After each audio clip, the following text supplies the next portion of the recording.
Hello there my fellow Holotable heroes and welcome to another Galactic challenge video. Hopefully you had a relaxing weekend and that you're looking forward to get your week started. But first, a brand new challenge is upon us and oh boy, it is a challenge indeed.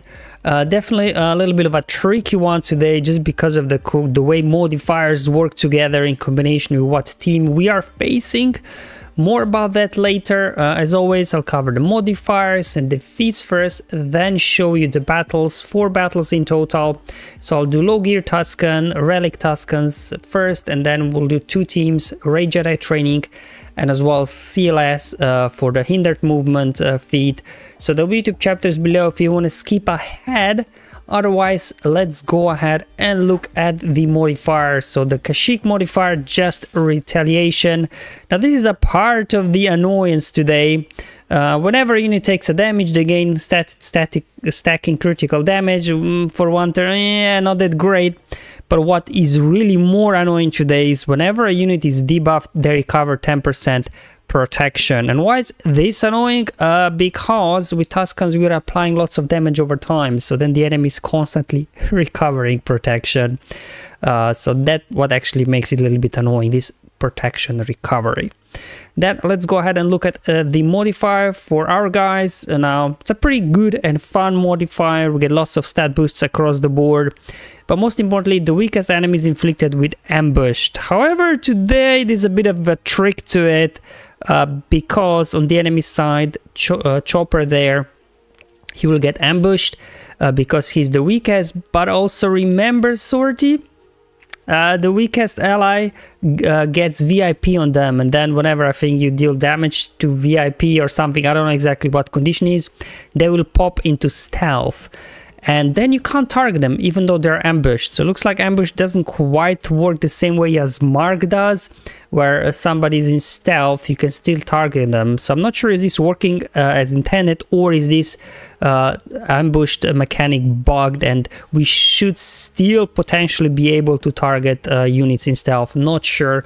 Let me know what you guys think. Is this working as intended or bugged? Just something I wanted to highlight, that why sometimes you can't target their Chopper to begin with when he's in stealth, just because of the whole VIP mechanics that's happening.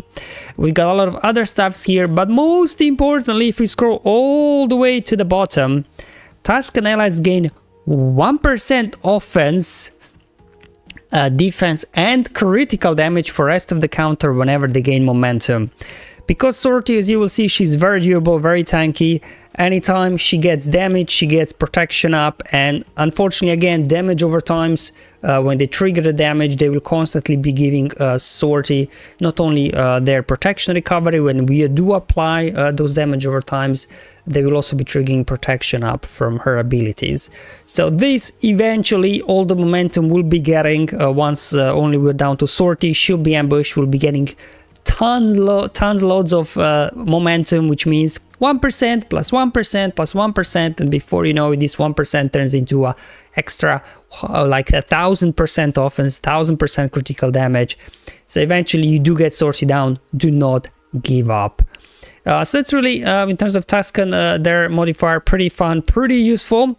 Now in terms of the droid modifier, luckily droids don't have that great of a modifier.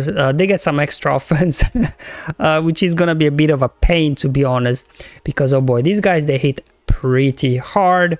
We got Sortie with an AoE, we got IG with an AoE. So low gear Tuskens on tier 10, they just get hammered. And now in terms of hits, we have to win with a full team of Tusken units, and then bring balance, win with at least 1 light side and 1 dark side character surviving. So that's probably the ones that most of you will, you know, just get it done, shouldn't be too difficult. And then we have to win after removing 400% turn meter from. One thing to note with the turn meter removal, so for Sortie and the VIP character, which is Chopper, you can't remove turn meter from them, so you either have to defeat the Chopper that he loses VIP, or I think if you defeat Sortie once and she's revived, then as well you can remove turn meter from her, but at least to begin with you won't be able to remove turn meter. Okay, so let's actually now hop down to tier 6 first, just to show you what you can get done on tier 6 for the gold crate. I didn't have issues with these Tuskens. Now I do have Relic Uror, that's from Jabba Farm. The other guys are kind of like geared to what, 10, 11. So as long as you got semi-decent Tuskens, that gold crate should be within your reach. You just need to complete Tusken Feat on tier 6. It didn't seem too difficult. They start off with an AoE, but you know, on tier 6 they're not doing that a whole lot of damage.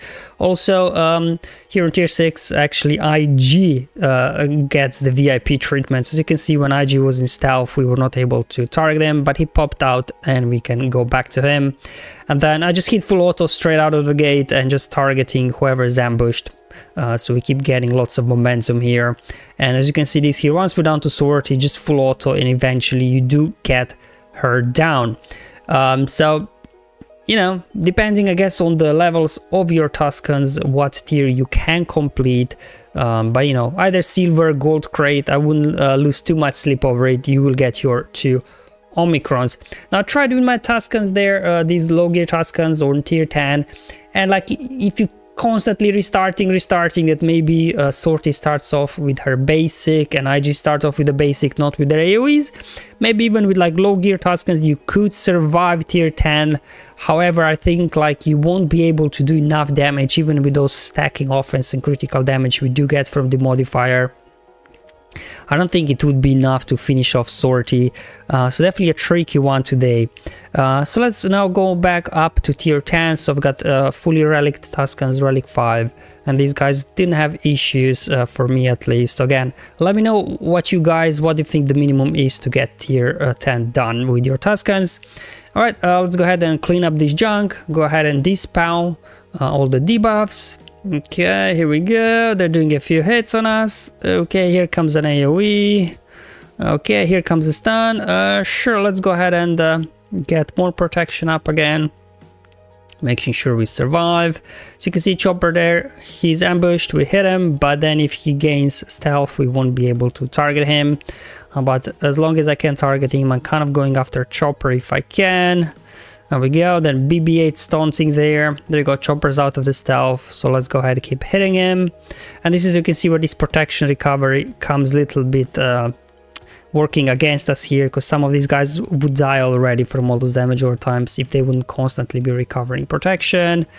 Okay, we got Chopper nearly down. Almost got him. Good thing is a Chopper, you know, he does have a taunt ability, so if he does get his taunt up, do not use the middle ability from Warrior, because then she will dispel the taunt from Chopper and you won't be able to taunt, you won't be able to target Chopper if he goes to stealth. So just a neat trick there, wait for Chopper to taunt and then do not dispel the taunt. You can finish off finally their Chopper, and then as you can see here, just did full auto with 11 minutes to go. And you know, just trust the process. You will stack enough eventually, enough offense and critical damage that you will start getting through all this protection up and that Sortie is getting because of all this damage over times and everything. So at 11 minutes I hit full auto. So what, after about 3 minutes of full auto we started slowly making progress, got her in the yellow. There we go. So at 3.5 minutes of full auto I was able to get her down because of all the stacking offense and critical damage we get from the modifier. Okay, so with Tuskens out of the way, let's address as well turn meter removal. Again, reminder, cannot remove turn meter from Sortie and Chopper to begin with because of the VIP mechanics. I'm just chucking Malak in there for the bring balance feat, you know, so that we have one dark side unit surviving with his light side. Let's hop in a battle. You probably know with the Ray Jedi training lead, whenever we use a special ability with our resistance allies, all the enemies that are exposed lose 5% turn meter that cannot be resisted. So that's the overall idea. Get things under control first. We're able to take the big AoE there from Sortie. Let's see if we can get a stun on her. Perfect. Going to go ahead now, push turn meter back over on IG. And okay, that's fine. Let's go ahead and maybe try to get as well Trip there under control, get a mass assist. There we go. No stuns unfortunately, but we do have expose. Let's go ahead now, use smoke screen, make sure Malak is taking all the hits.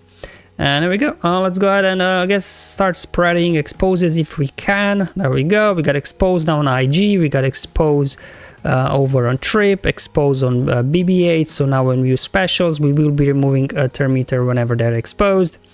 Unfortunately, expose does expire whenever we damage them, so we'll have to keep reapplying exposes, making sure we can remove turn meter. Okay, we'll just keep wiggling. Here we go. Sure, let's try and keep sortie stunned if we can. Okay, good thing about there, obviously, by using C3PO on the team, we do put confusion on there, so the sortie can gain protection up. We also have healing immunity on raise middle ability right there, that it will stop healing, so we can actually go ahead and finish off sortie. We go again, keep Malak exposed. Whenever mind tricks from Rage Jedi training is available, try to target somebody that's got lots of turn meter, so we get more turn meter, obviously removal for the feat. And then once everybody got 3 stacks of translation, what you keep doing with Rage Jedi training, keep calling C3PO to assist, not BB-8, so that C3PO is constantly reducing your cooldowns, which basically means constant special abilities for your squad. There is no like cooldowns in between here. We're using basics, so you can see we got these things under control. Turn meter strong, turn meter train strong with S1. We keep going, keep removing turn meter. And eventually we finish off the last remaining unit. And this now for me completed both bring balance and as well as hindered movement, removing 400% turn meter. Now in my other account where I do not have a resistance team built up, I was able to get it done with CLS. As you can see, some are high relics, some are low relics, gear 12, 3PO and Chewie. So, you know, again, as long as you got, I guess, a semi-decent look squad, this should be able to work here. So first we'll want to go ahead and stun their sortie, so just to slow her down with her big AoE. Okay, unfortunately I got tortured there on Luke, so no bonus turn meter gains for him. Okay, let's go ahead and do an AoE. Just a basic clear of the foresight. There we go. Let's go ahead and get blind out. So now sortie is blinded. So whenever she does eventually get a turn, we'll dodge her AoE. Can't remove her turn meter to begin with, as mentioned before, because of the VIP mechanics. Alright, and we'll just keep going. Okay, we got a taunt there again. Alright, we need Hana. We got shock on Luke, so he still can't gain bonus turn meter. Man, they're really going hard on Luke. Come on, there we go. Now we exhausted their revive, and now we can go ahead and let's do the wiggle. Come on, Luke, get in here, buddy. Get a turn already so you can cleanse off the shock, so he can start gaining bonus turn meter. There we go. Cleanse it off, and then whenever you do have Luke's middle ability ready, you can always target somebody with lots of turn meter, because the middle special will remove 100% turn meter. The other turn meter removal is coming from Luke's basic, Han's basic, and as well C3PO's basic. So that's what. So we got lots of ways to remove turn meter here. Just little by little, you eventually will get there. Chopper's taunting there, and because he's taunting, you know, we can still hit him, even though he's got VIP on him. There we go. Just to show you, you can now push back turn meter. There we go, with the middle ability, whoever's got. Just kind of a little bit spreading the damage, try to keep these guys alive as long as possible. At least here, the Kashyyyk modifier is actually helping us out a little bit, because all these debuffs we're putting gives them protection recovery, so it allows you to stall the battle relatively easy, I guess, long enough to get 400% turn meter removed. Unfortunately, without feat tracker, right, you have no idea did you do it, so just stall as long as you can, and hopefully this will get it done. And in this case, as you can see, also got the turn meter removal done with CLS in my first attempt. And there you go, guys. That's all what I wanted to show you in today's video. Hopefully it was useful and helpful. I know the turn meter removal is always a tricky one, but again, reminder that stagger, for example, if you want to do like Pulp Mara squad, I believe that turn meter removal from stagger does not work. We established that already last time when we had this feat in a Galactic challenge. Thank you for watching. I'll see you in the next one, but until then, have fun, enjoy life, and may the RNG be with you, my friends.